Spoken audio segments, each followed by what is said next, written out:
Welcome you. Thank you, Lauren. We want to welcome you all to this event this evening. We'll go to the next slide, please. We want to start with land acknowledgement. The Association of Black Social Workers acknowledges and requests the presence of Mother Africa and our ancestors, whose teachings, strength, and perseverance continue to challenge and inspire our community. ABSW acknowledges that we are on Mi'kma'ki, the ancestral and unceded territory of the Mi'kmaq people in Nova Scotia. This territory is covered by the treaties of peace and friendship. Recognizing that this is indeed a national event, ABSW invites all of our guests, all of you, to take a moment now to silently acknowledge the lands on which you stand and attend this event this evening.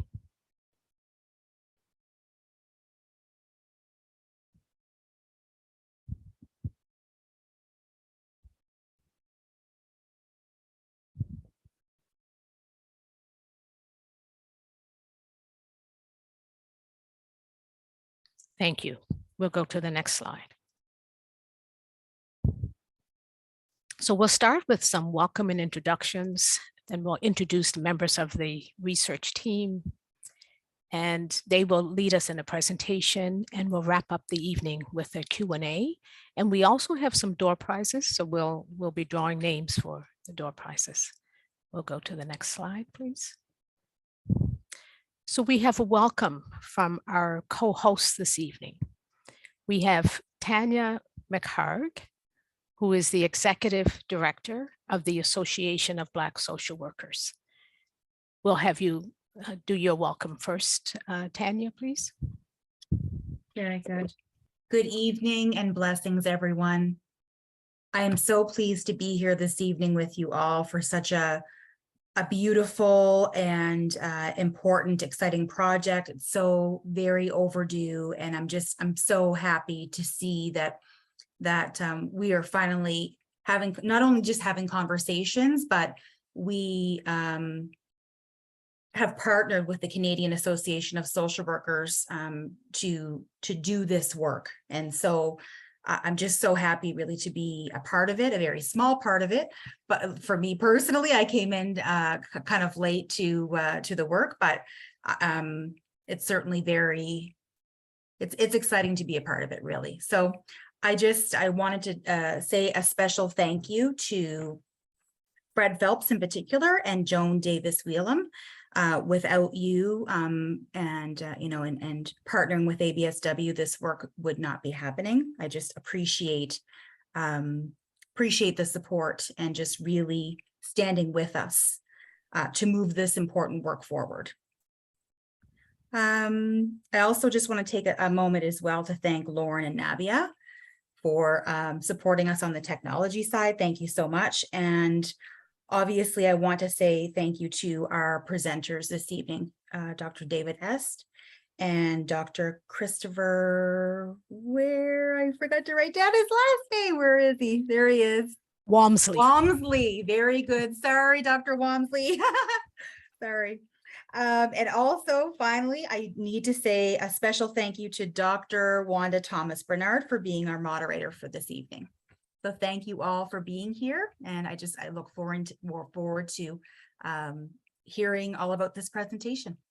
Thank you. Thank you so much, Tanya, and we're delighted to have you as our Executive Director at ABSW. At this time, I'd like to invite the President of the Canadian Association of Social Workers, CASW, Joan Davis Whelan, who's coming to us from Newfoundland, to bring a welcome from CASW. Great, thank you so much. I'm so pleased to be here tonight and to bring greetings from CASW, our board members, and from social workers right across the country.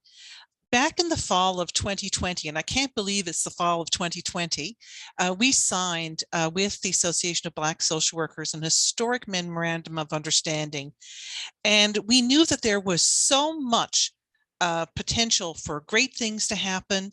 And on this journey, that has certainly been the case. And one of the things I can honestly say and sincerely say is that as we move forward, it doesn't end with this event tonight, because this will be one of many events and partnerships that we collaborate with together, I have no doubt.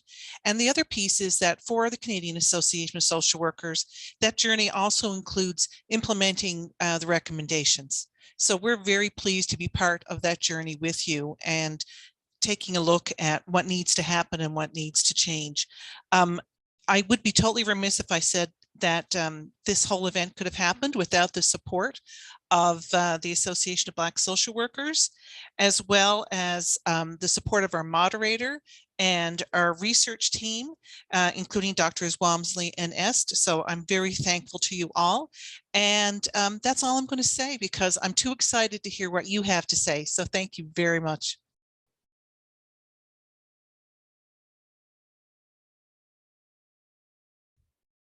Thank you so much, Joan. And we appreciate your enthusiasm and the partnership. The formal partnership has certainly been a strong marker in terms of the journeys that we've been taking together over the last 2 years. We'll go to the next slide, please. So this evening, all of you who've joined us will have an enhanced understanding of the Canadian social work profession and its relationship to the African Canadian community. That's the overall objective of this presentation this evening. We'll go to the next slide. Before we get into the presentation, though, we are going to be edutained. You noticed I did not say entertained, edutained by a young woman from Nova Scotia, Damini. Damini Creatives. Damini is what I would call an artist of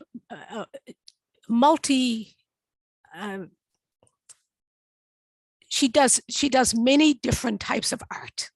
Tonight she's going to do spoken word for us. She has written and performed many poems. She's performed for ABSW in the past. And we're delighted to invite her back to speak specifically about reparations and social work. This is a poem that she has created for us, but she's performed for groups and media and individuals around Nova Scotia, but also around the country. So we're delighted that she's able to join us this evening. But she also sings. She also creates our art. She does greeting cards and many other talents. Damini, we're delighted to have you with us this evening. And now we look forward to hearing the spoken word that you've created for this project. Thank you. Thank you so much for the introduction. I would like to thank Senator Wanda Thomas Bernard and the Canadian Association of Social Workers for inviting me to share my poetry at this event. So my poem is called Reparations. What is the price of a life? What is the price of insatiable strife, stolen culture, stolen soul? From the murder of Mary Turner in 1918 to Emmett Till, to Trayvon Martin, to Sandra Bland, to George Floyd, and many other stolen Black lives, killed but not entitled to a life. Let there be reparation. Let there be atonement for the grave injustices. To Viola Desmond, to Africville residents, to their descendants, to all who have suffered racial inequities, for every injustice suffered, for every word silenced. Let there be redress for the braids and froze you couldn't carry. There must be reparation. Give salation to our names, our styles, our lives, indemnities for our bodies, languages and diamonds stolen, indemnities for everything we've missed that could have made a difference. Let there be reparation for education not attained, for economic opportunities risked, for environmental pollution neglected, for generational health and wealth inequities. Let there be reparation, so we can not only write history, but make it. Our backs are near broken from the baggage we've carried and continue to carry. In these nations and communities, we cannot do this alone. There must be reprieve. There must be reparation. Social work pioneers paved the way, each playing essential roles in the advocacy for reparative justice. There must be restoration, time to reconcile with ourselves, with our fathers, with our mothers, restoration of our community, restoration of our voices, restoration of our mental and bodily autonomy. For reconciliation to happen, there must be reparation. For every injustice suffered, there should be reparation. For every scream silenced, there should be reparation. For all the blood ripped out of our backs, there should be reparations. There should be reparation.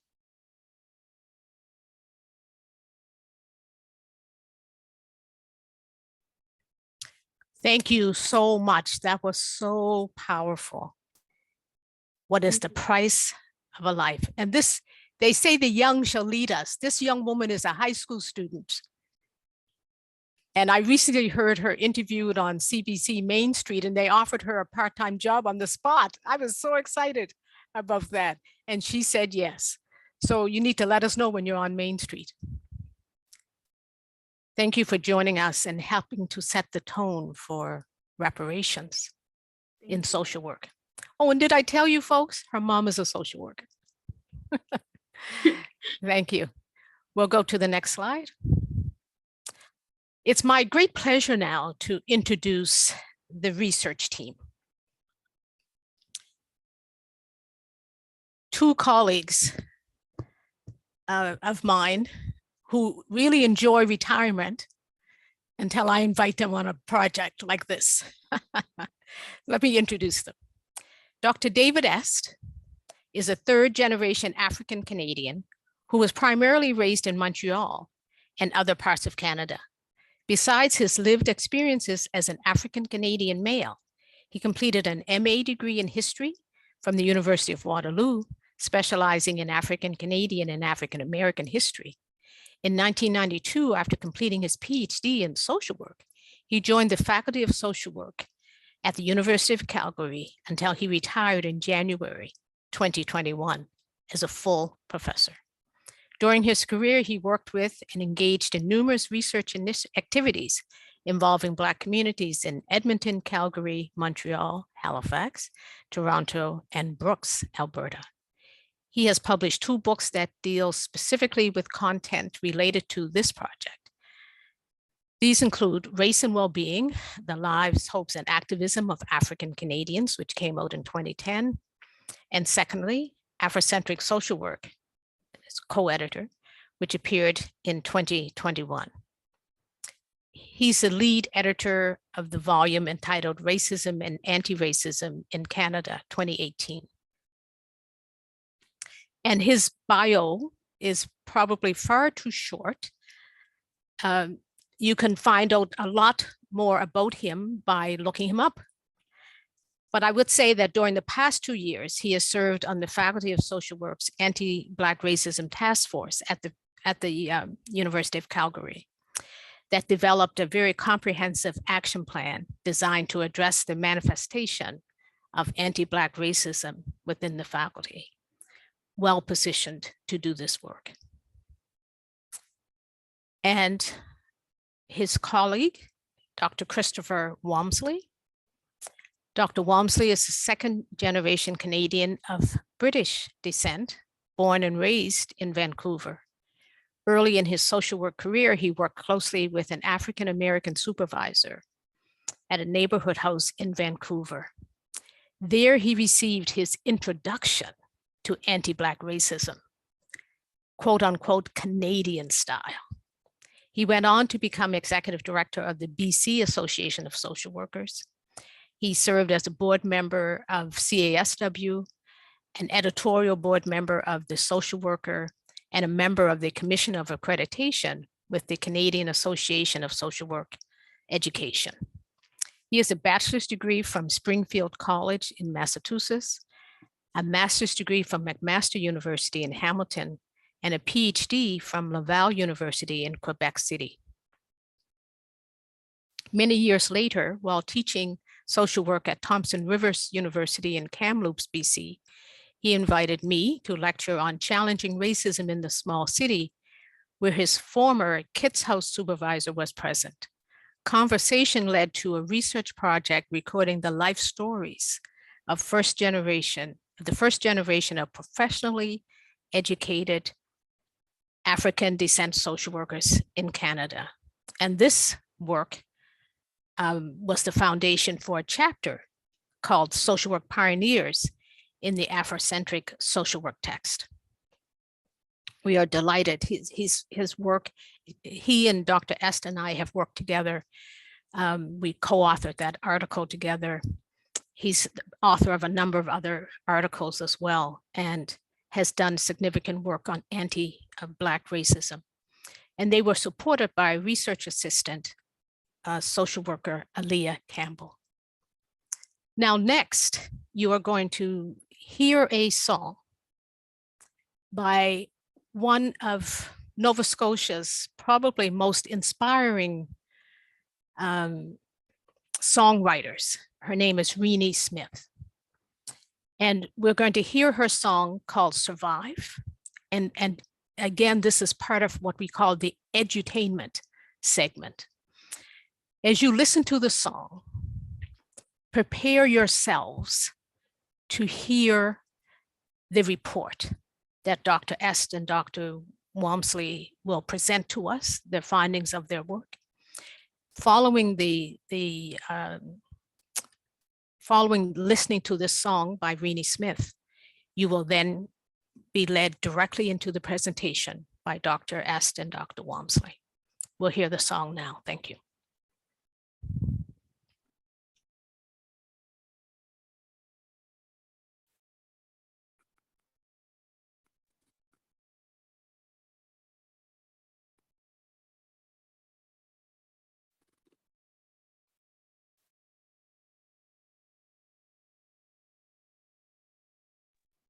Just be patient with us with the technology.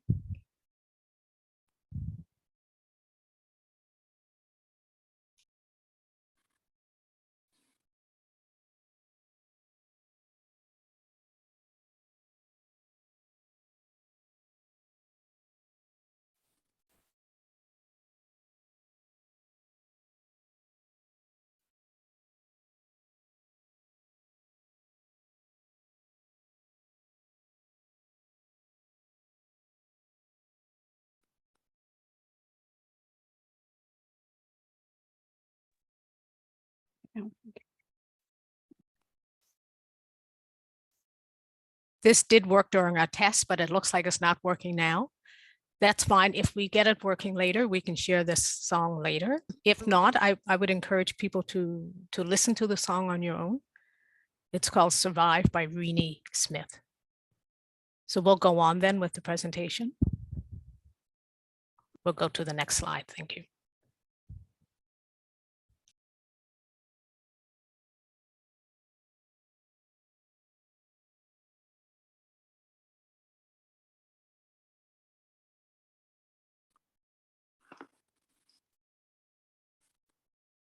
Okay, so this is where Dr. Walmsley and myself pick up. And so first of all, I'd like to thank everybody for their attendance tonight. I'm glad you're here, and hopefully you will learn something based on what we're going to present. Second of all, I just wanted to make some acknowledgements, because although Christopher and I were the main architects of this research project, we certainly didn't do it alone. So first of all, we'd like to thank Aaliyah Campbell, who was our research assistant. We'd also would be remiss if we didn't give a great round of applause for Senator Dr. Wanda Thomas Bernard, who although she wasn't a formal member of the research team, we couldn't have done this without her. And throughout our process, we held regular meetings, like once every 2 weeks. And Dr. Bernard attended at least 90% of those meetings. And her insights and contributions to our work was extremely valuable. So thank you, Dr. Bernard. And I'd also like to thank CSW and ABSW, because they were the two organizations that sponsored our work, and basically were the two bodies that thought of this project, and we took it from there. So thank you to all of you. So as Joan mentioned, that in September 2020, the two organizations signed an historic agreement to support the work that both organizations were doing in relation to anti-Black racism, as well as Afrocentric social work practice. And so the purpose of the joint project was twofold: to explore social work, and when I say social work, the profession's relationship with African Canadians and their communities. And the second purpose was to identify ideas or suggestions for a path forward for reparations specific to the profession of social work in Canada. And based on a report and the presentation I'm going to do, I think that we successfully achieved these two purposes. Next slide, please. So this wasn't a traditional research project where we typically started with research design, such as quantitative or various qualitative research designs, such as grounded theory, case study, phenomenology, et cetera, et cetera. Because this particular project did not lend itself to a specific research design. However, when we reflect back, we did utilize a variety of different data sources to help us come to the determinations that we arrived at.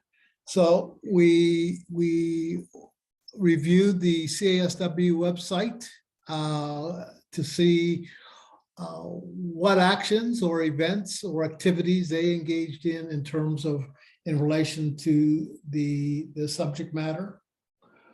We also had access to CSW minutes, board of directors, strategic planning documents, team meetings from 2000 to present day.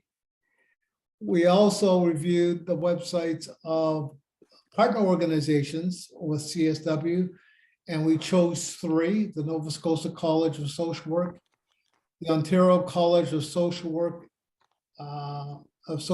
and also in Ontario, they also have a College of Social Workers and Social Service Workers.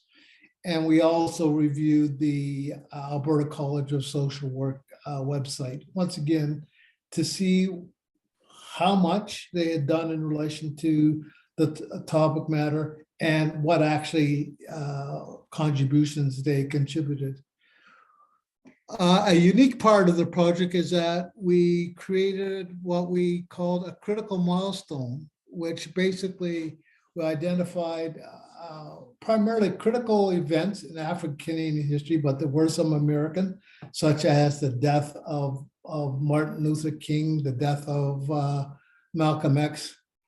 And the reason why we did this, because we wanted to determine and assess CASW response to these events in the last century and early part of this century. We also, under the leadership of Dr. Walmsley, we reviewed introductory Canadian social work and social policy textbooks. And the reason why we did this is that despite in the last 2 years that certain schools and faculties of social work have attempted to incorporate content in relation to subject matter. We also wanted to see what students were learning through our introductory Canadian social work and social policy texts. And so we did a thorough analysis, which had direct implications that Dr. Walmsley will talk about for one of our recommendations for CSW. And then the sixth data source is that we were interested in both academic and grade literature and newspaper articles in relation to reparations in African Canadians. And so we started off reviewing American literature, and then we reviewed appropriate Canadian literature.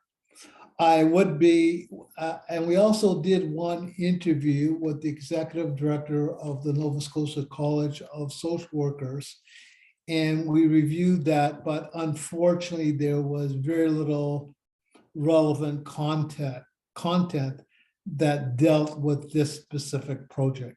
So these were the data sources that we explored probably during the last 9 months while we were conducting the project. Next slide, please.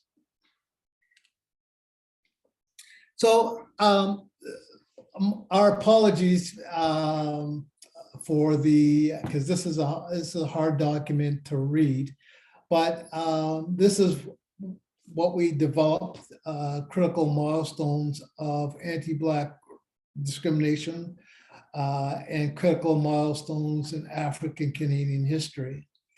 And we were well positioned to do this because we had input from Dr. Bernard, and I also, prior to going into social work, and it seems like a long time ago, completed a master's degree in African Canadian and African American history.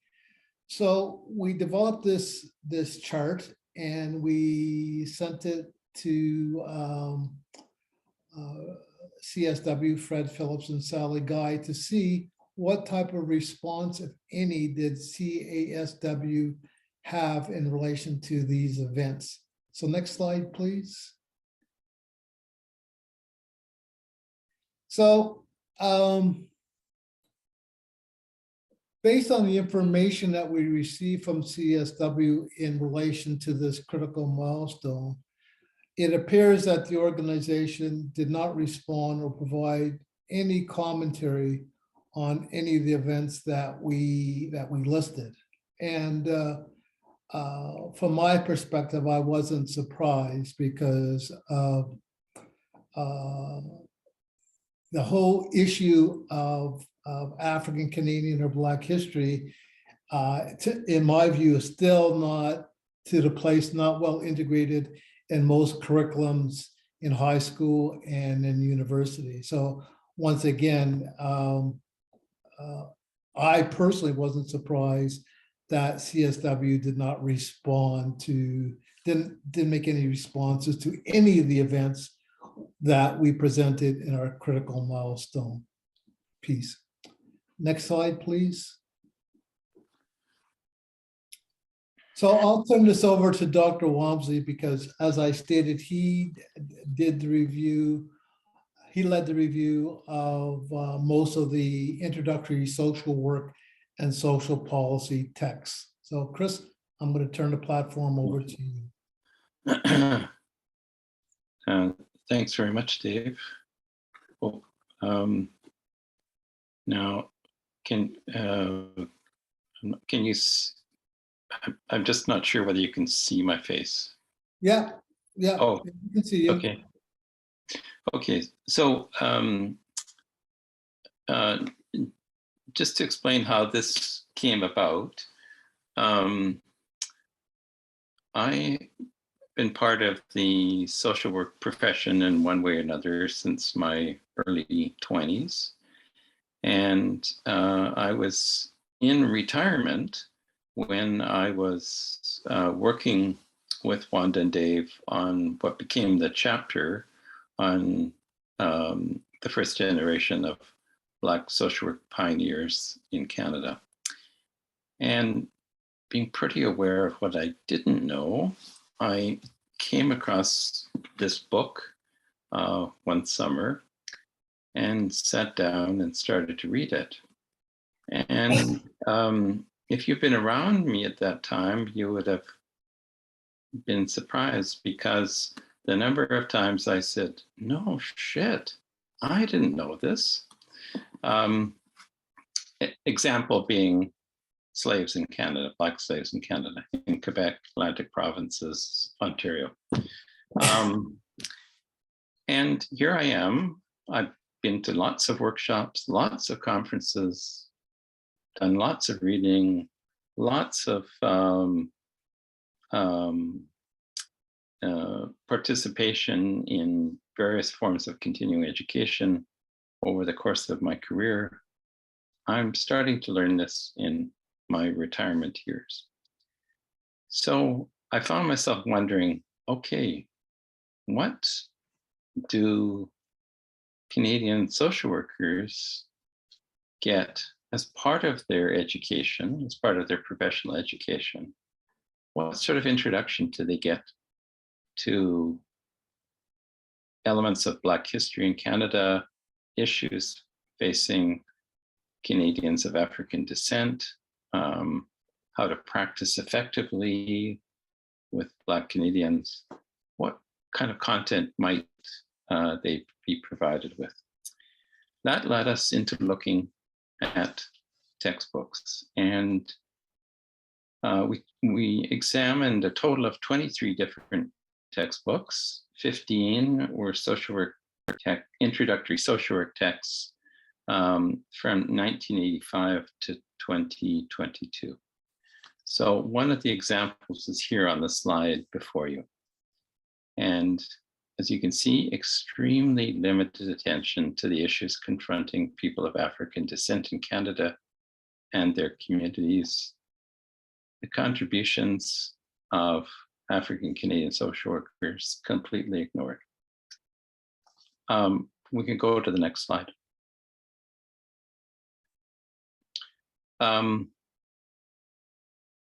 So that was the first book.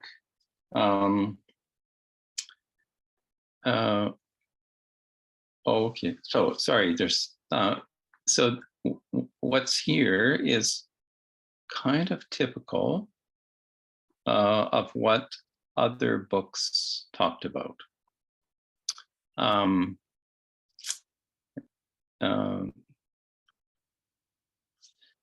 Point number 3, the raising of Africanville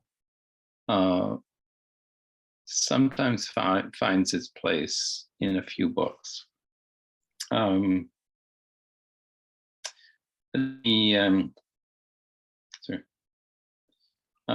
So what we could see starting in about 2002, there was one book, Steve Hicks' Introduction to Social Work in Canada, had one page in the book that discussed some of the same material as on these 4 points. That was it, with the exception of a chapter in 2003 edited by, or sorry, the chapter written by Dr. Wanda Thomas Bernard and Dr. Est on social work practice with African Canadians in Nova Scotia. That was a book on multiculturalism in Canada and social work in Canada. On to the next slide. Now this book is in its 4th edition, and what was one page in 2003 has now grown to one chapter.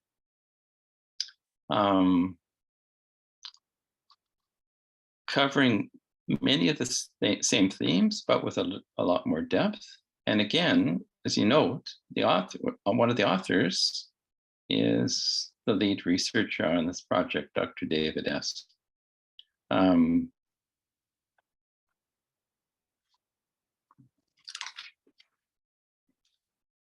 This book, the fourth edition, came out in 2017, and 2017 begins to be the turning point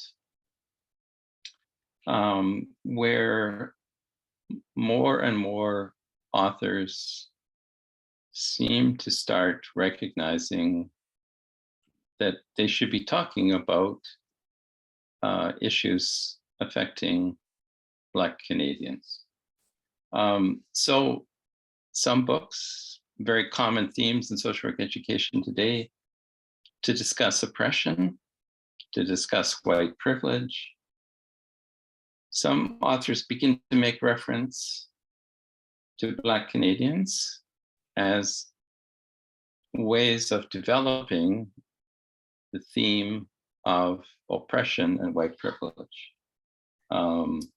Material about racial profiling, carding, stereotyping of the Black family, the multiple oppressions of Black women are some of the examples that these authors insert.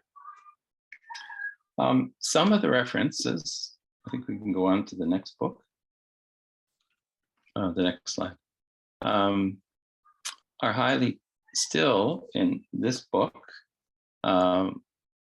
by Jackie Stokes, Social Work Practice in Canada, came out in 2020. The only references in the entire book, you have to say, are rather tokenistic. Small text box describing two notable African Canadian social workers, Rosemary Brown and Senator Wanda Thomas Bernard.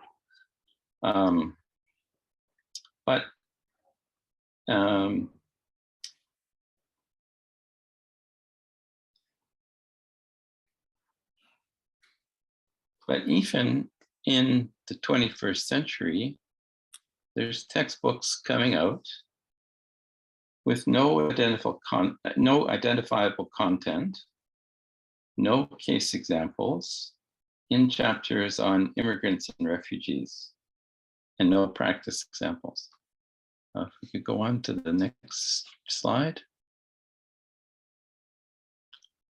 So this book came out early 21st century by a major Canadian publisher, Oxford University Press.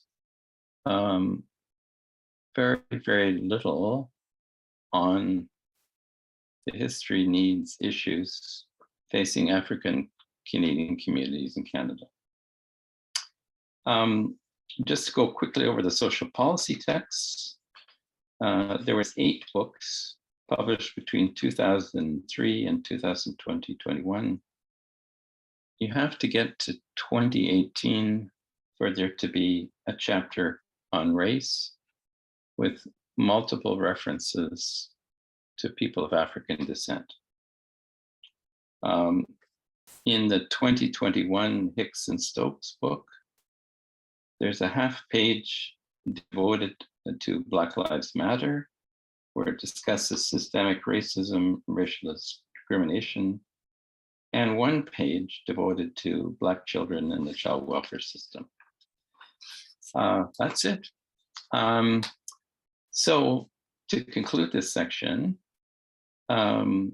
it's only social workers who would have graduated in the last 4 to 5 years that might have received at most a chapter, 1 chapter introduction to either the history or the issues affecting Black Canadians in Canada. But of course, that depended what course you were in, who the instructor was, what the university is, and whether you chose to do the reading. Before 2017, the most you would have received by way of introduction is 1 page. unless you read Esty and Bernard's chapter in Multicultural Social Work in Canada, back published in 2003. So that means that the overwhelming number of practicing social workers in Canada today receive incredibly little information in the course of their professional education about people of African descent in Canada. Next slide. So here I'm going to take over. So this is pretty detailed. So we did review, as I mentioned, the website of CSW, and on their website they captured a list of some of their events, but they also sent us a document. And so and I divided this up into two pieces. So part one, and these are events dealing with anti-racism. And you see the first one occurred in 1995, which is interesting because CSW was founded in 1926. So we're looking at over 50 years before there's any mention of anything to do with anti-racism activities. And then once again, very little up until March 2020, and more events occurring June 2020. And it's not a coincidence because we all know that in May 2020, there was the murder of George Floyd in Minneapolis. And from our perspective, that proved to be a major awakening, not only in the African-American community in the United States, but also here in Canada, where the public became more aware, one, of some of the history of African Canadians or Black Canadians, whatever term one feels comfortable using, but also two, some of the major issues confronting our communities, Black communities here in Canada. Three, a beginning understanding of, because once again, it's from a social work perspective, it's not right just to focus on problems, deficits, concerns, but also a beginning awareness of what are some of the strengths or assets that are part of our communities. And then the fourth, so what does this mean for social work and the need for a professional organization such as CASW, which has the mandate of working with social work practitioners in Canada to improve their practice efforts. And so we see greater attention to this whole issue of anti-racism. Next slide, please. And so once again, you can see the increase in attention after June 20th, where there's more workshops and webinars being provided by the CSW in relation to the broad topic of anti-racism. Next slide, please. So part two, we labeled CSW and its attention towards Afrocentric social work and or issues relating to our communities, and even from a historical perspective, some of the history related to African people descent here in Canada. And once again, pretty dismal from CSW. There was there was an essay done by John Herrick, and he reviewed probably the first major historical piece written by the late historian from Yale University, Robin Winks, who published The Blacks in Canada. And that has just been re-released this year with a foreword written by George Elliott Clark, who is with the University of Toronto, but is originally from Nova Scotia and is an African Nova Scotian. But once again, a similar pattern emerged once again after the death of George Floyd. We see September 15th, 2020, the historical agreement between the two organizations. Next slide, please. And then once again, more concrete webinars or statements put out by CSW. And the one I want to point out here is August 1st, 2021, where we celebrated for the first time a national holiday known as Emancipation Day, which was the day in 1834 that the British abolished slavery in its British Empire. Next slide, please. So we reviewed, as I mentioned, some provincial websites, and the first was the Nova Scotia College of Social Workers. And once again, and there's this is a pattern for like CSW and Nova Scotia. So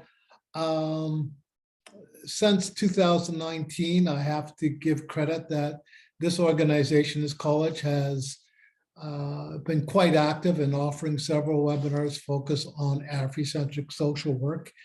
And so I've just listed 4 examples. Also, the Nova Scotia College of Social Work in the past 4 years has provided its membership about activities in relation to the annual African Heritage Month, which in Nova Scotia, that's what it's called, but it's known in the rest of Canada as Black History Month. And the association also publishes a publication entitled Connection. And once again, they've published some articles dealing with what we were interested in winter 2021. And the next slide, please. Yes, and so we also observed. We took a look at the Alberta College of Social Work, and extremely limited content dealing with people of African descent and Afrocentric social work. Well, once again, you can see that very little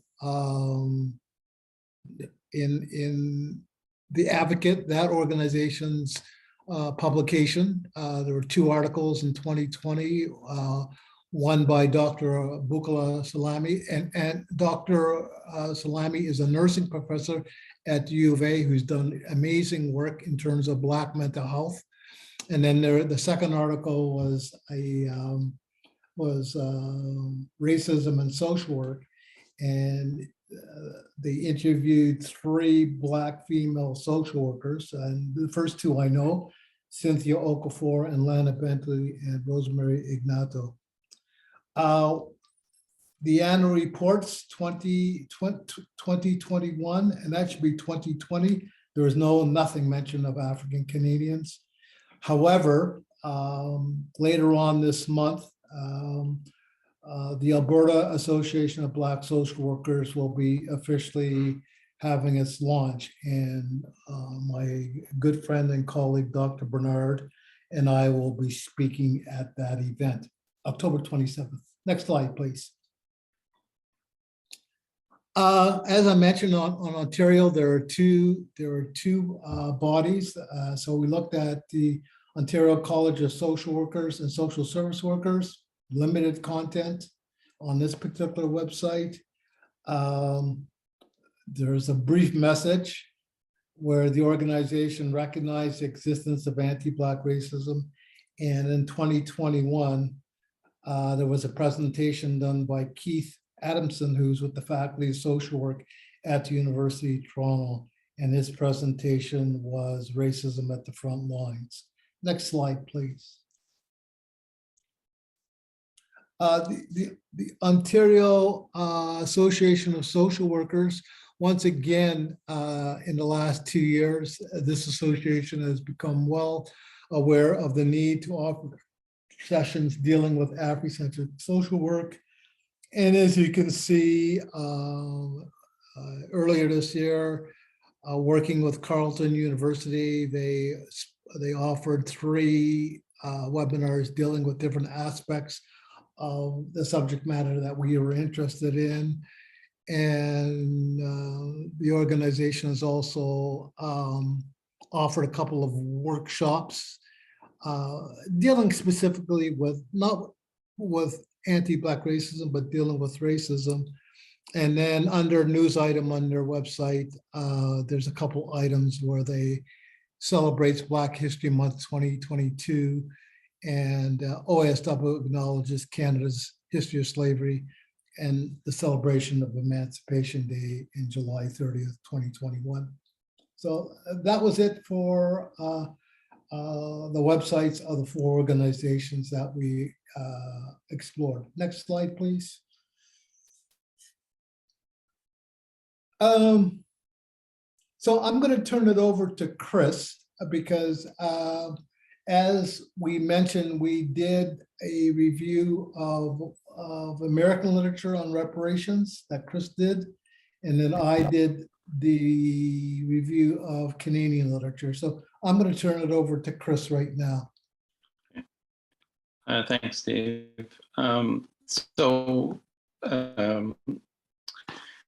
We were curious to know what the discussion was like in the United States with respect to reparations.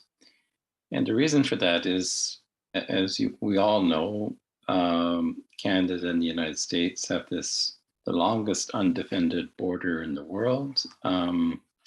All kinds of things flow back and forth across the border. Automobiles, refrigerator parts, computers, books, music, film, and ideas and social movements. And given the recent history in the United States, we thought it was worth taking a look at how they were thinking and considering the issue of reparations, because that thinking could inform our thinking, and it may be already influencing thinking in Canada.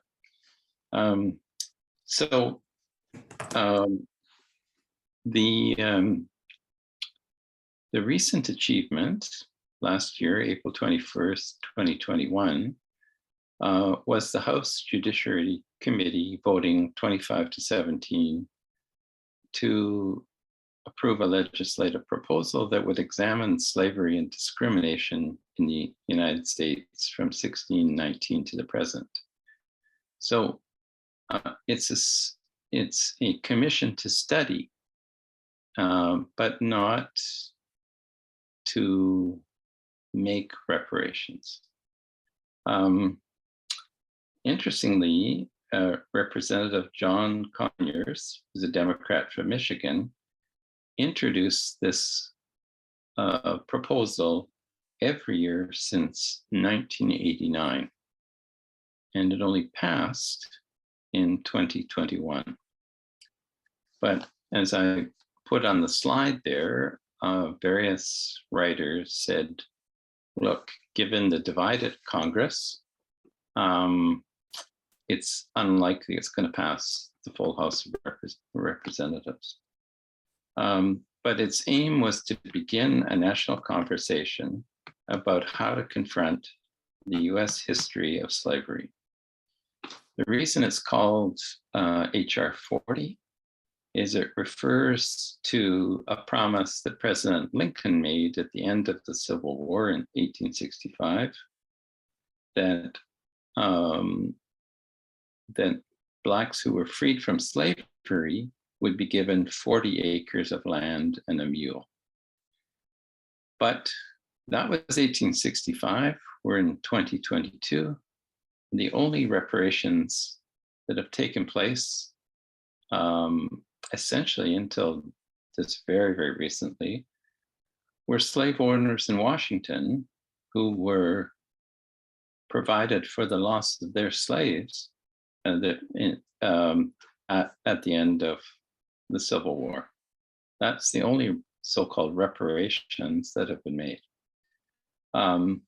Except, you notice at the bottom of the slide here, Evanstown, Illinois, last year became the first US community to pay reparations to Black residents or their descendants. $25,000 for home repairs or down payments. Over $10 million has been committed over the next 10 years. But today, the following places are talking about reparations: the state of California, Iowa City in Iowa, Providence, Rhode Island, Amherst, Massachusetts, Asheville, North Carolina, and the Episcopal Church and Georgetown University. So notice most of those are municipalities, with the exception of University, the Church, and the state of California. And some of the proposals are on the middle of the slide: tuition remission, loan forgiveness, housing down payment, business startup grants. To date, only one National Social Work Association has made a statement about reparations for people of African descent, and that's the National Association of Black Social Workers. Okay, on to the next slide, and it's back to Dave. Okay, thanks a lot, Chris. So we also reviewed Canadian literature, and I'm going to make a couple comments. So first of all, most of the literature that exists on this issue in a Canadian context was gleaned from newspaper articles, small community news magazines, et cetera, et cetera. When I searched on the internet looking for academic pieces dealing with this issue in a Canadian context, well, there are no journal articles, there are no book chapters, so that was a bit discouraging. And the other thing that of the material that I found, that most of it came from the African Nova Scotian community. And it seems to me that that issue of reparations receives a lot of attention from the African Nova Scotian community within the province of Nova Scotia. But when I think of what I didn't see from the rest of Canada, the rest of the provinces and the territories, because yes, there are people of African descent living up in the north, the issue of reparations in the Canadian context was extremely muted, extremely limited. But as I said, that was not the case in Nova Scotia and the African Canadian community. So first of all, when most Canadians hear the term reparations or think about it, I think there's a natural tendency to think that it means monetary compensation. but monetary compensation is only part of what Canadian activists, scholars think of when they use the term or hear the term reparations. And as the second bulletin on this page states that there is an array of different forms of reparations put forth by Canadian Black activists and scholars. However, in a report that was done by the United Nations in 2017, because they sent a delegation to explore and assess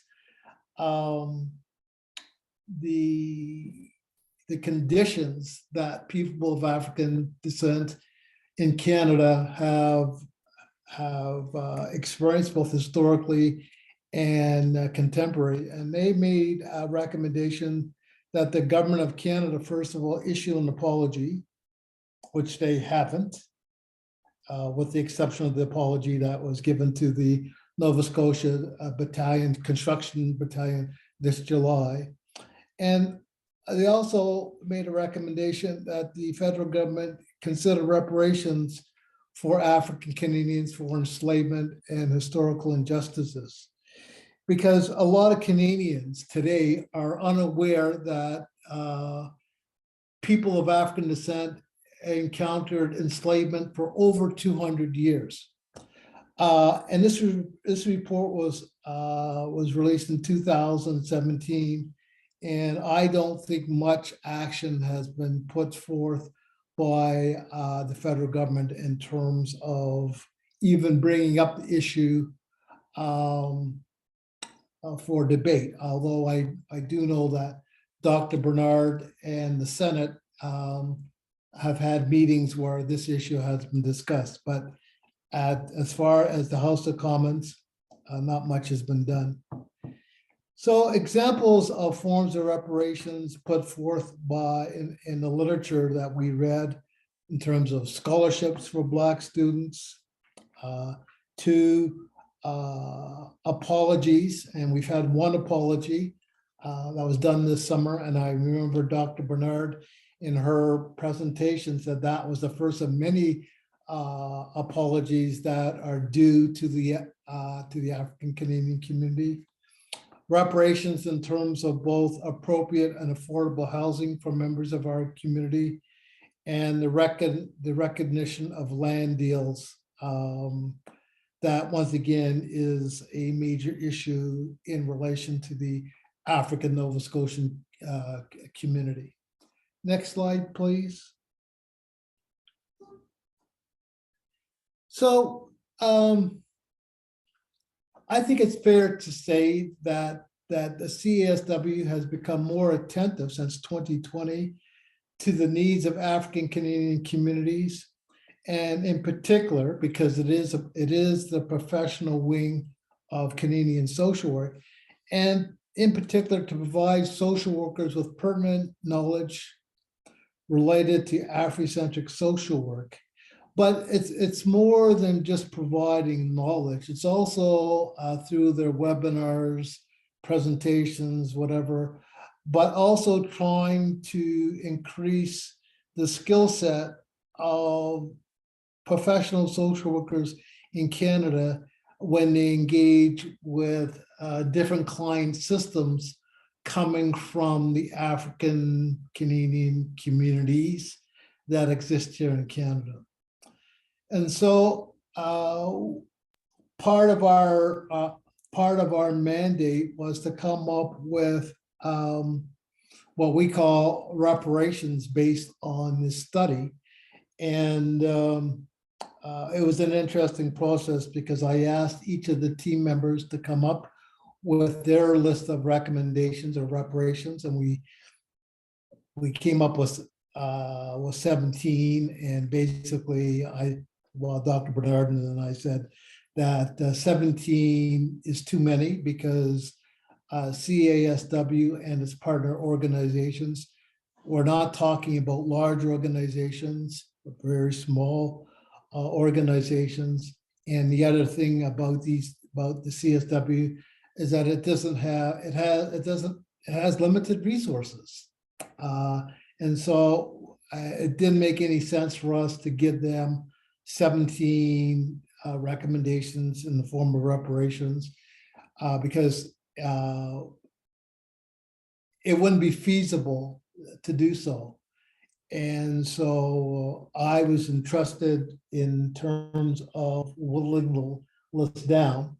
And I was guided by the following 3 words that I also use when I work with thesis students, that the list needed to be doable, manageable, and feasible. So we came up, and once I made the decision to what to focus on, I sent it back to the team for feedback, and we came up with the following 7 reparations or recommendations that emerged as a result of our study. So next slide, please. So the first one is in recognition that we of the work that CSW has done in the last couple of years in addressing the needs and concerns of Canadian social workers in relation to African Canadian communities throughout the country. So the first recommendation that we want CSW to continue to provide 1 or 2 sessions a year dealing with Afrocentric social work practice or content related to the African Canadian community. And as part of this, we want to make sure that these seminars or workshops are hosted by African Canadian professional social work and or faculty members, or in tandem with African Canadian social workers, professors who are going to speak to the issues of what this report has focused on. We also, this relationship also is designed to ensure that the relationship that was formally codified with the agreement in September 2020 continues between ABS and CSW. We also said that CSW needs to strengthen its existing relationship with the Association of Black Social Workers in Nova Scotia, but also with the formal launching of the Alberta Association of social workers, that CSW needs to begin to build a relationship with that organization and any other provincial associations or other chapters of ABSW that emerge in the country over the next number of years. And then once again, number 3, that CSW is supported by a number of partner organizations, including provincial associations. And we want CSW to support and encourage these professional organizations in, once again, offering webinars, presentations, brown bag lunches,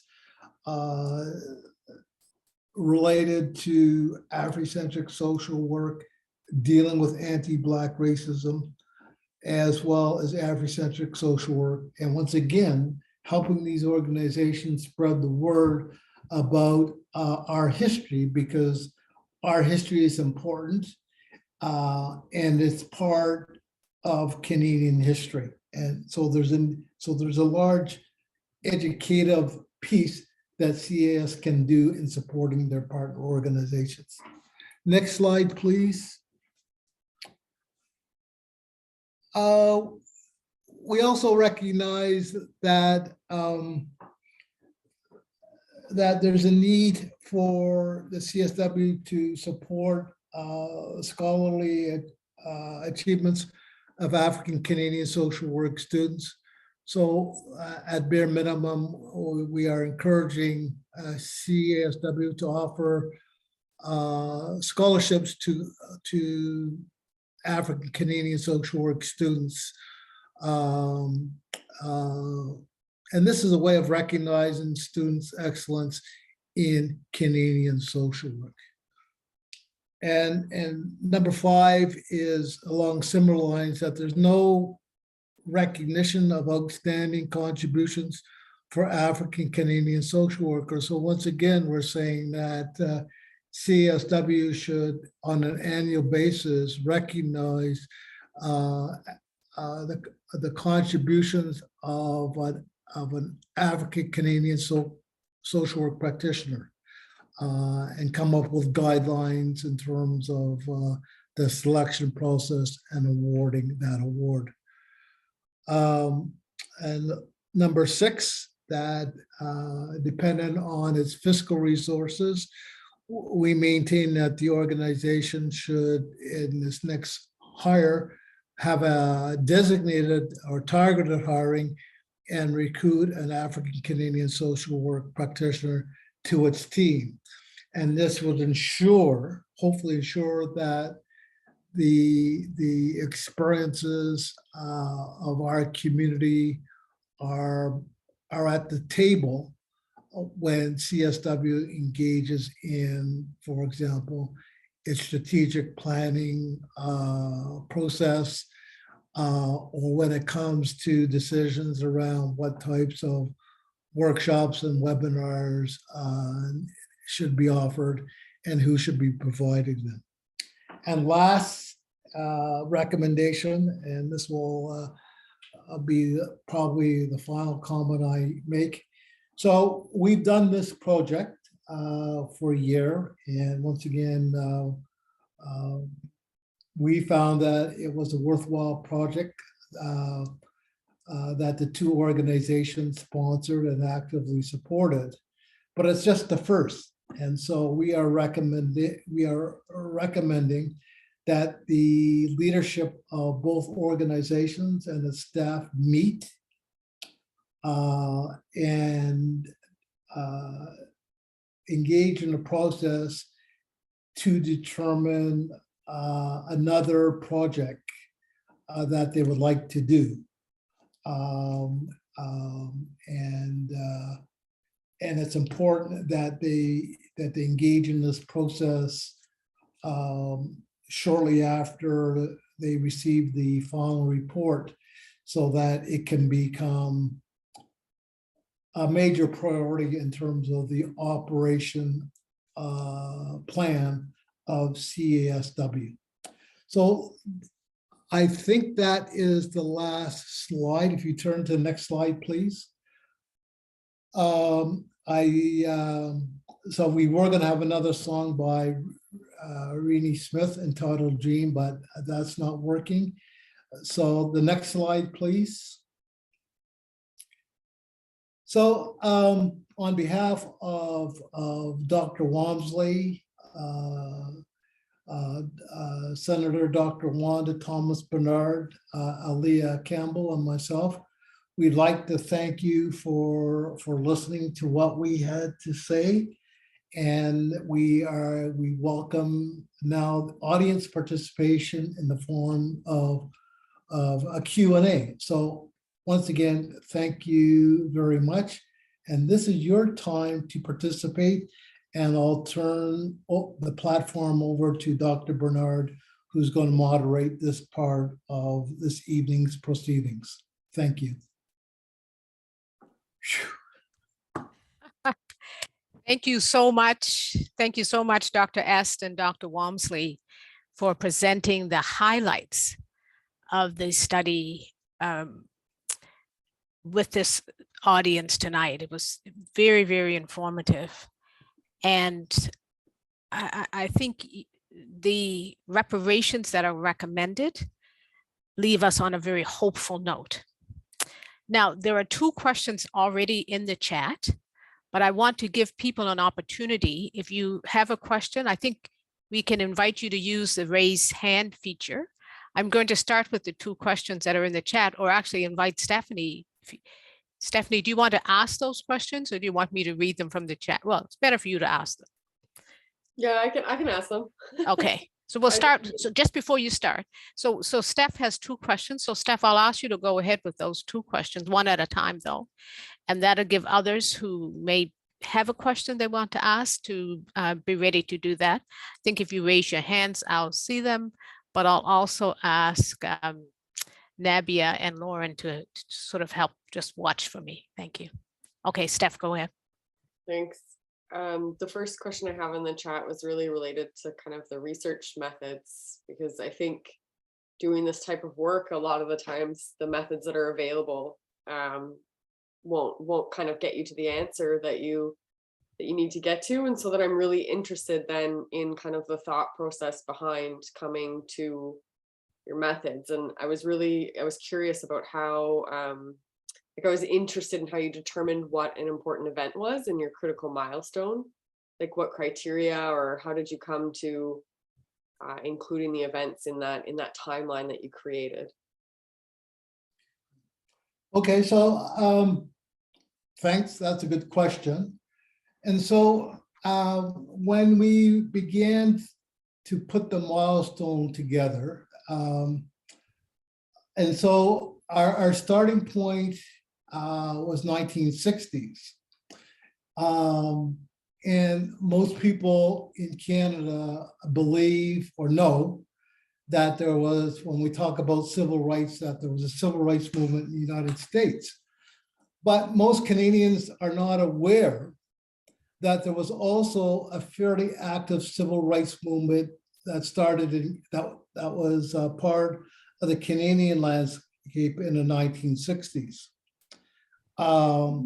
So that was our starting point. So when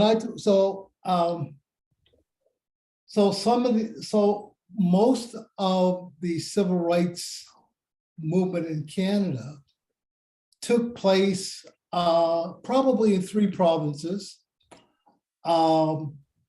Quebec, Nova Scotia, and Ontario. And I think in consultation with Dr. Bernard and myself, that we were knowledgeable about what we consider key steps or key incidents or critical incidences in African Canadian history. And so I'll use Montreal, for example. So we know that in Montreal, that in 1968, for example, and once again, most Canadians aren't aware of this, but there was a major meeting of Black scholars from across the world that met at McGill, and it was called the 1968 Writers' Congress. And in fact, David Austin, who is a professor at Sir John Abbott College of Montreal, in the last couple of years published some of the keynote speeches that were given at this Congress. One of the criticisms is that most of the speeches contained in the book were made by men. So it's certainly not balanced from a gender perspective. But the array of speakers at this Congress was quite impressive. So, for example, there was Kwame Torrey, who was known at that time as Stokely Carmichael, who wrote the book with Charles Hamilton in 1967, Black Power. There was also the famous C.L.R. James. Excuse me, Dr. S. Now, this is when one knows you're a historian.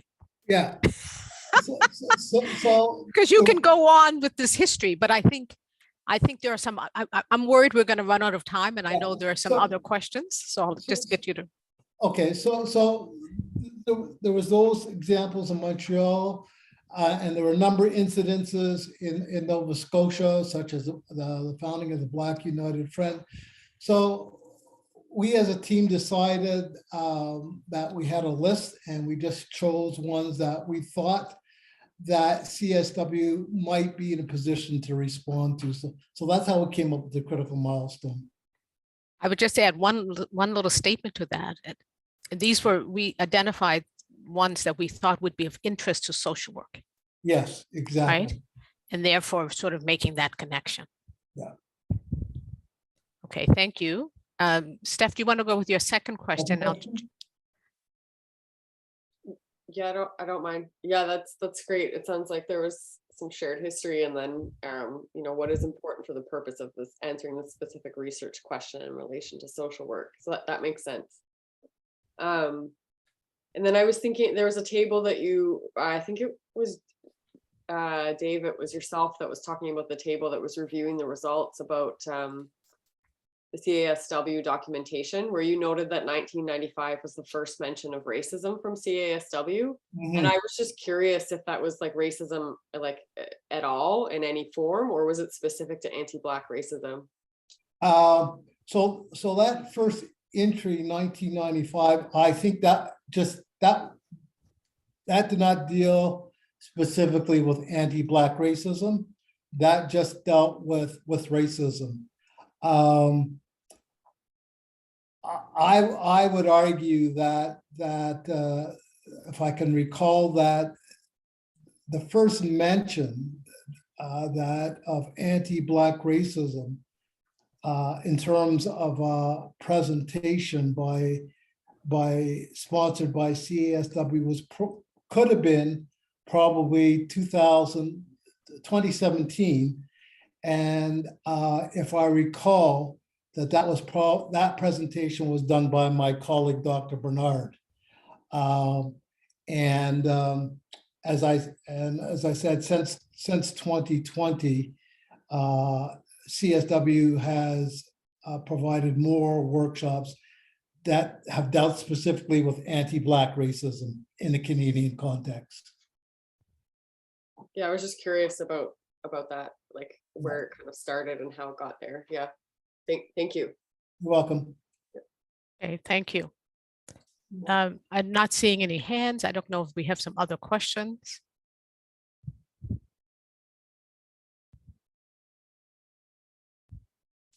Vincent.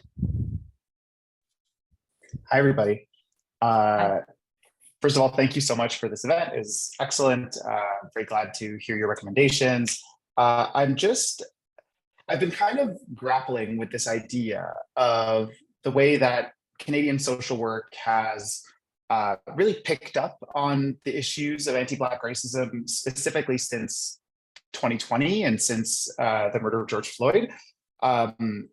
And I'm kind of wondering if this doesn't also, and I'm wondering what your thoughts are on this, but I'm really feeling it through the lens of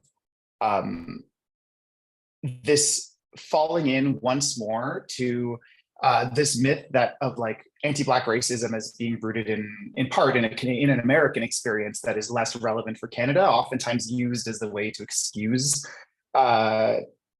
Canadian anti-Black racism. Of course, the movement after George Floyd's murder caused an international movement, but I'm wondering if in this specific Canadian context, you folks have any reflections on the ways that, yet again, we fall into this narrative where Canadians are responding to what's happening in the United States, while there are significant acts of anti-Black violence that are continuing to happen in Canada that are less spoken about.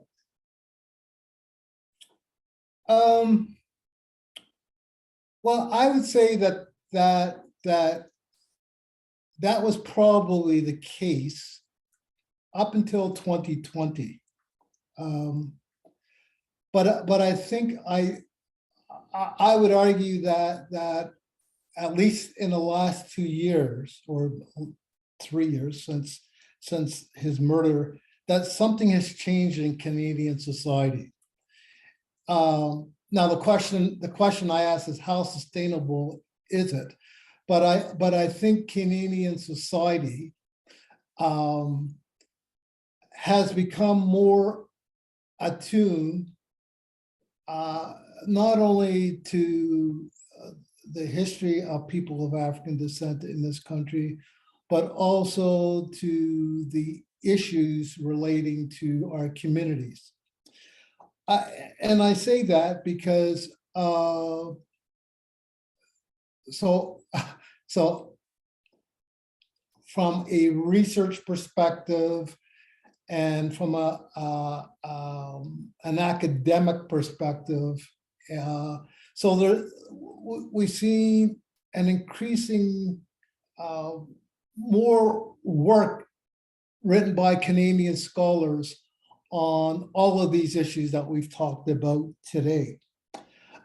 For example, I just finished reading a recent publication by a political scientist out of McGill University, Deborah Thompson. And the title of, and it's a personal memoir, and it's called The Long Road Home on Blackness, and I think it's on Blackness and Black in Canada. And she's a political scientist. And so it's that type of work that I'm seeing being published on a fairly regular basis by Black Canadian scholars. So I think that has helped. But also, there's also been, so that's the nonfiction side, but also, so I read both fiction and nonfiction. And so there's also been an increase in the fiction literature. For example, a book, and I can't remember the author's name, but the name of the book, I think, is June or Junie, and it's written by a young female Black Canadian scholar that that chronicles Hogan's Alley, which used to be the major Black community in Vancouver. So I think to answer your question, I think that a combination of forces have in Canadian society have drawn attention to both the uniqueness of African and Black Canadian history and what's happening on a contemporary basis. In fact, you know, I turned to my colleague, Dr. Bernard, whose current ascendant I have followed quite acutely. And so, for example, Dr. Bernard has been quite instrumental in getting a whole array of issues in relation to people of African descent, quite active in getting the federal government to proclaim Emancipation Day as a national holiday. So I think there's a lot of forces that have contributed to focusing in on the uniqueness of African / Black Canadian people's experiences here in Canadian society. I'd like to just add to that, if I may. Yes. I think that one of the things that I've seen that makes me feel very hopeful, I keep coming back to critical hope, but one of the things that makes me feel very hopeful, now, Dr. S., do you remember when we first started in our respective universities, we could count the number of academics that were across the country? Yes. Maybe if we put two hands, we could count. Seriously. Yes. And one of the things that I see now, number one, I see more people of African descent pursuing doctoral programs, which is exciting. But the other thing that I've seen, again, since 2020, the global awakening that happened, we have universities right across this country acknowledging that as universities, they have to lead some change. Mm-hmm. And part of that change work in many of the universities has been actually to designate positions for the designated hiring of scholars of African descent. So McMaster University, for example, they created 10 positions. And that's the one that's coming to mind right now, but others as well.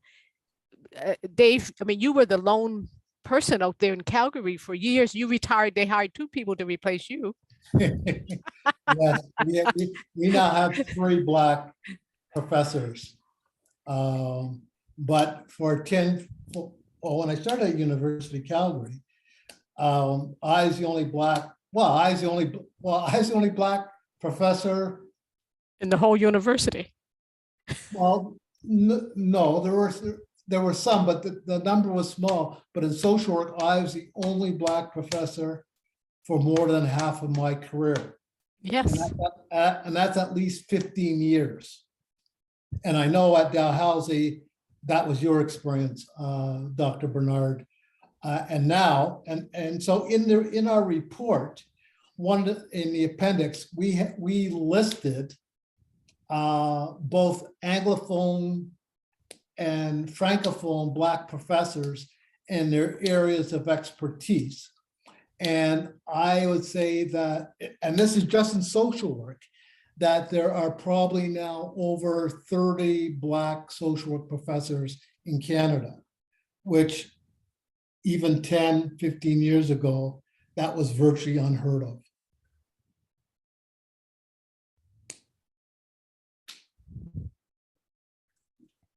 Yes, exactly. I have another question that has come to me. This person is asking, so what's the role of non-Africans in addressing anti-Black racism? What's the role and responsibility for non-Africans in addressing anti-Black racism? Okay, I'll ask Chris to respond to that.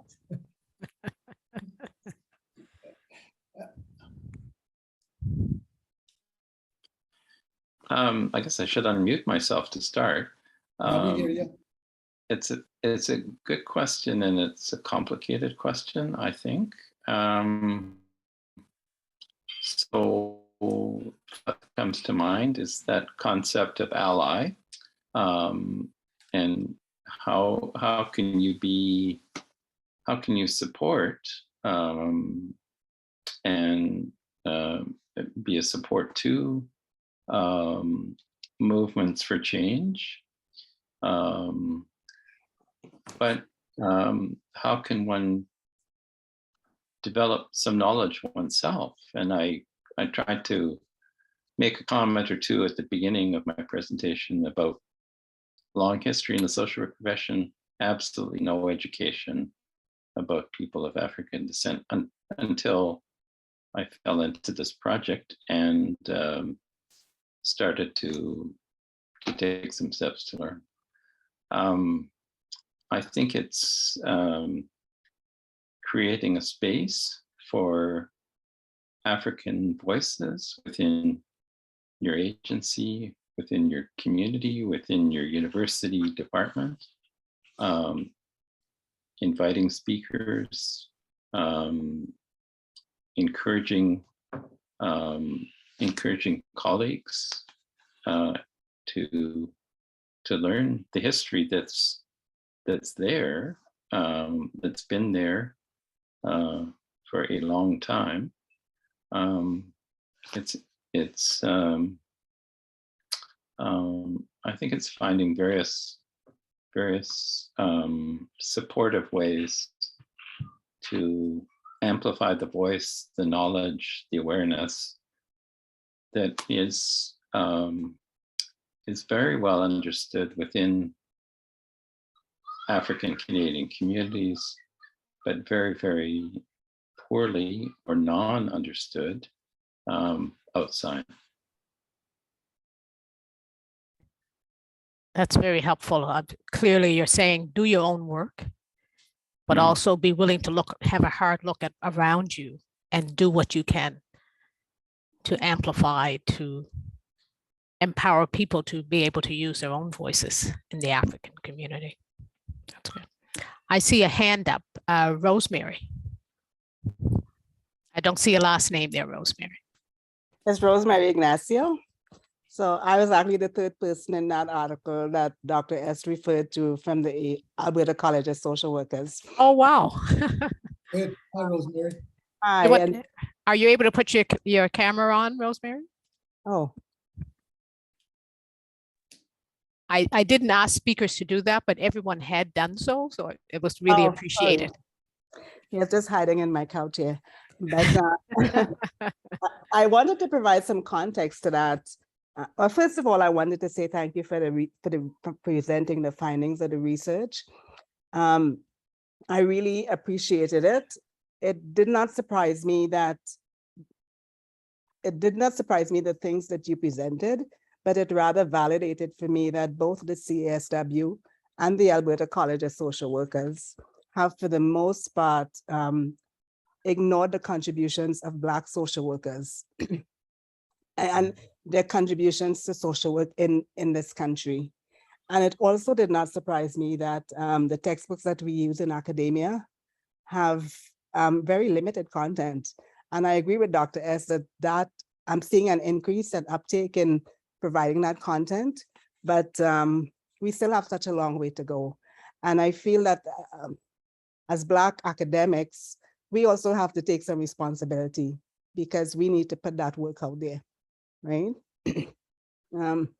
I have two other quick comments, just in relation to that article from the Alberta College of Social Workers, because I was a part of that panel. And that whole process I found to be very oppressive in a way, because the panel was coordinated by an external member to the Alberta College of Social Workers, who was a white person documenting the conversations of 3 Black social workers in Alberta.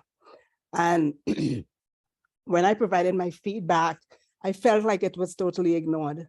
And it was just another example of, I guess, the dominant voices having power and control over the conversations of 3 Black social workers. And there's a lot of that still goes on. And I feel that we have to continually have these conversations to sort of move the needle forward. Just keep talking about it and maybe we'll see some progress. The other thing, the last point I wanted to make was, I really appreciated the recommendations, but now what? Who's going to pick up the mantle? I mean, we all have a part to play, but one of the things I feel is having more of these conversations, but then we need to, have some more concrete things moving forward. Thank you.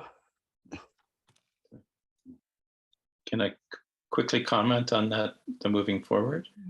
Sure. So yeah, that's the 7th recommendation.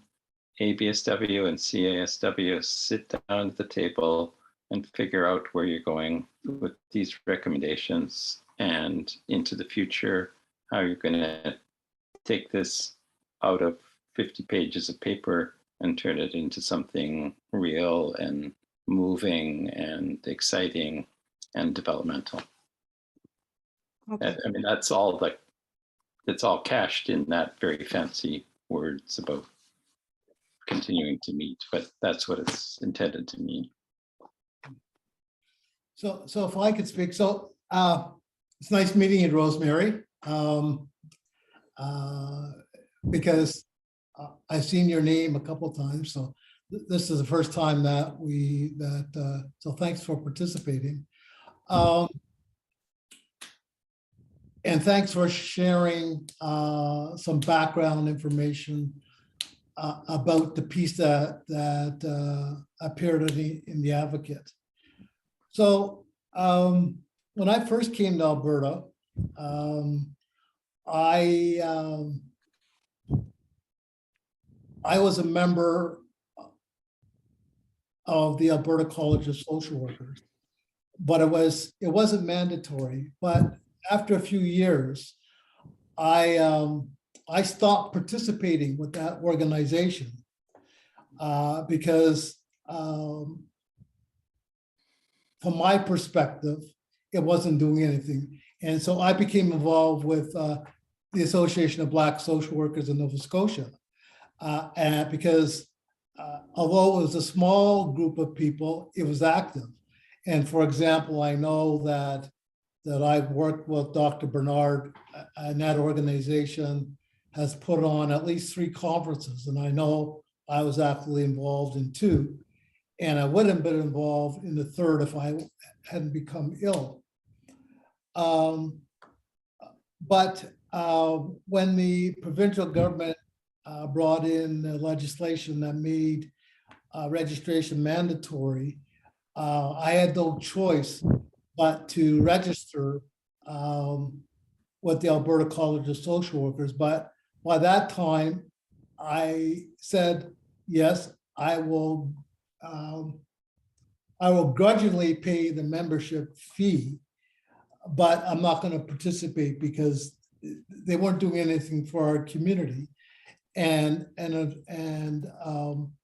according to the 2016 census data, Alberta has the third largest African Canadian population of any province in Canada. And so I am pleased, not that I've been an active participant, because I've been at the time that the group that was formed, the Alberta Association of Black Social Workers, was being formed. Unfortunately, I was quite sick and ill, but I'm glad to see that that organization has come to the point where they're going to have the official launch on October 27th. So that's all I wanted to say, and thank you. So thank you. Thank you. There are two more questions in the chat. One from David and one from Vincent. I would invite you to ask those questions. David, we'll start with you. All right, thank you very much, Dr. Wanda. Hello, everyone. Camera, please. Okay, I don't know. Everyone, okay. Sorry, I'm in my my inner room, yeah? All right. So my question, thank you very much for the presentations, Dr. Wemsley and Dr. East. Yes, it also helped me to give a lot more understanding and perspectives to where we are coming from, and then where we are at this time, and where we're looking forward to, getting to. My question, it has to do with the recommendations. Great one.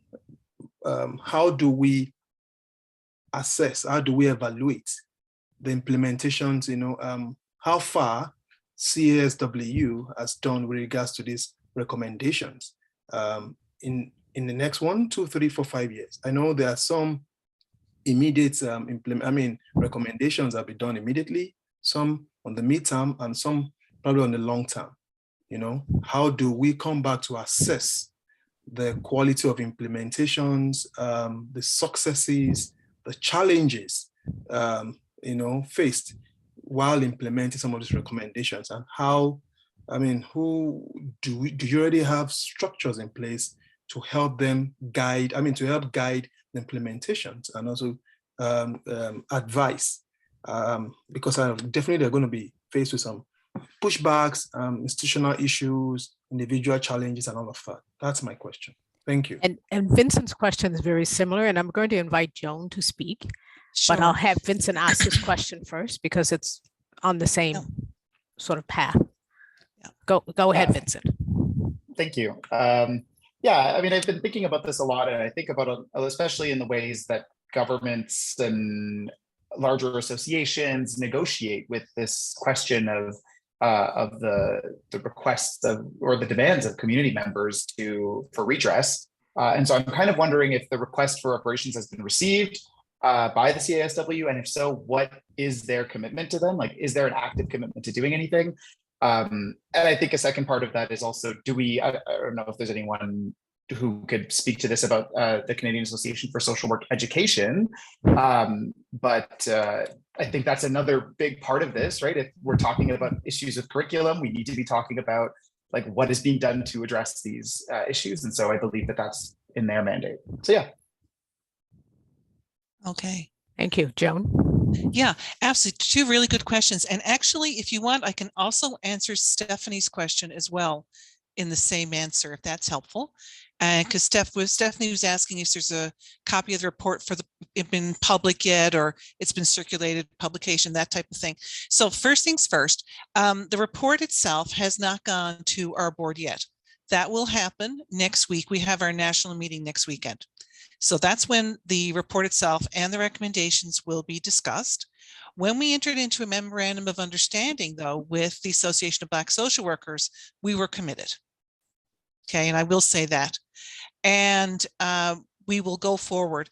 How it gets operationalized for us is that the board will meet next weekend. We'll discuss it, talk about their reparations. I personally feel the reparations are very doable. And basically then we meet Fred Phelps, who's our executive director, and Fred is online right now. Was that it will go into whatever's agreed upon. We will put it into our operational plan. There's a timeline, when things have to be done, etc. The other piece, I think it might have been Vincent. Maybe it was Vince, or maybe it was David who asked the question. Oh, it was David. Yeah, about how do we go back? We would do it a couple of ways, I think, to see whether or not these things have happened. One would be our operational plan, because we have checks and balances in there, and there's a report done on that. The second piece is our ongoing work with the Association of Black Social Workers, because this is a partnership that is not just a one-time deal for this affair, this report. It's going to be an ongoing working together and collaboration. So I think that we'll have an opportunity to go back and to discuss, because we are going to be meeting on a regular basis. And I see Dr. Este has his hand up. Yeah, so thanks, Joan. And so I want to make two comments. So throughout the course of doing this project, so we met with Fred and his team on a couple occasions. And then we met with them because we shared our first draft, rough draft of the report. And all I can say is that I strongly believe that that CASW will implement the recommendations. And as I said earlier, and I think that we as a research team were strategic, because I said earlier that we are aware of the limitations that CSW has. In fact, I remember Dr. Bernard when we began talking about what the reparations recommendations, and I remember Dr. Bernard clearly stating that that we have to take into strong consideration that CASW is not a multinational corporation. It's a small nonprofit organization. So that's why we limited the number of recommendations. Once again, I want to say that in choosing the ones that we chose, we wanted to make sure that they weren't lofty, out of the sky objectives that this organization couldn't reach. And so we want to make sure that they, as I said, that they were doable, manageable, feasible, but also that and I heard this from Fred, that all of the recommendations presented. Rosemary, you need you to hang up, Rosemary. Thank you. That the recommendations over a 2-3 year time period were doable. And the last comment I want to make is in terms of David's comments in terms of, well, how does one know that that the recommendations, first of all, were actually implemented, and second of all, what impact do these recommendations as a collective group have? And so so that's a worthwhile question, and I think that maybe down the road that a small project, an evaluation team could be put together and to follow up both in terms of two types of evaluation. First, a process evaluation to take a look at how were these things implemented, what worked well, what didn't work well in terms of implementation of the reparations. And then a second part of the evaluation would be the outcome evaluation and looking at what impact have these recommendations as a collective group had on the areas that the recommendations were designed to impact. So that's a good question, and that could be a mini evaluation project or a research project for someone completing a practicum with CASW. Yep. And then Vincent, your question in terms of because you mentioned CASWE. So this project was focused on CASW, which is the professional wing of Canadian social work. CASWE is the Canadian Social Work Educators, and they have a different mandate. And all I can say that, once again, shortly after, in June 2020, the CASW put forth 5 recommendations that dealt specifically with curriculum content in relation to anti-Black racism. So, but they didn't fund us. So once again, it'll be interesting to see if someone gets funding to do evaluation, to take a look at what different schools and faculties of social work across the country have done in relation to educational social work programs across the country. And Nabia has just put a really interesting question in the chat as well. Heard me.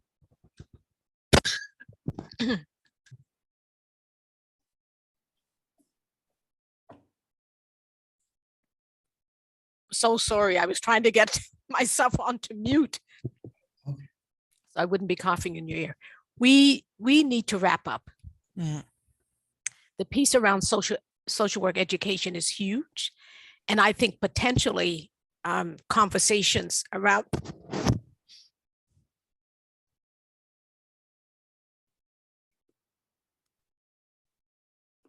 so sorry.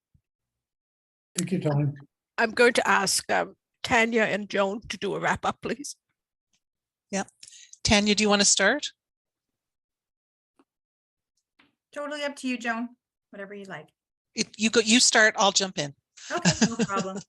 I really just want to say thank you so much for this evening. The conversation, the partnership, the collaboration, it means so much. Just like Professor S said earlier, that he feels quite strongly that the recommendations will be implemented, as do I. I'm so hopeful for the work to come. And, you know, it's just one piece of what is required for people of African descent to continue to move forward on our healing journeys. We deserve to not only survive, but to thrive. And I really just want to say thank you for standing by us and with us as true allies to do this work together. Thank you, everyone, for coming. Yeah. And all I want to do is to add, and I guess amplify Tanya's statements that this has been a wonderful experience. We will continue in our partnership. There's no doubt about that. And I think the other piece is it's just highlighted so many issues. As someone had said earlier on, I wasn't surprised in terms of what you found in terms of the content review and that. And some of those books I've used when I've taught social work courses. So it reinforces that whole piece that we need to go back and take a look at the content. So excellent questions. So that's really, really relevant. It made me stop and think, though, too, about the fact that all of us have to make a commitment. And It's just not like a body to make a decision. Each one of us has to make a commitment and to move forward, and action is required. I think it was Damini who said in the beginning, when she said reconciliation to occur, there must be reparations. So there must be action, right? And for me, that whole piece is that we all have a responsibility, just in terms of being an ally, to do what we can do in order to help and to change, because it's so critical for all of us, especially if we want to see, as Tanya, you just talked about, seeing communities thrive and grow, right? All of those things are required, that we have to support and we have to help each other. So for me, that is critical. And I know that when the board meets next weekend, we will have a conversation about this. And if as we move forward, there will be more projects. I don't doubt that one bit at all. So I thank you. I thank you for the research that you did. I thank you for our moderator, Dr. Wanda Thomas Bernard. And I just want to thank everybody for coming tonight. I think we could still be here for hours, but we're not going to do that.